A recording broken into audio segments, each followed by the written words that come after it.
Gohida bir bandani oldida hamma eshiklar bekilib qoladi.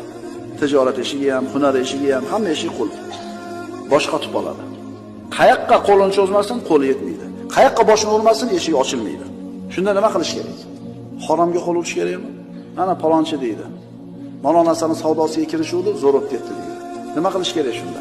Shunda inson lekin o'zi kallasidan kelib chiqib turib, agar dinidan bexabar bo'lsa, o'zichasi yechim istab ko'radi. Keyin mana ham qilib ko'raychi, bo'lmadi. Keyin mana qilib ko'raychi, bu ham bo'lmadi. Aniq turuvdi yo'l. Nima qilish kerak shunda?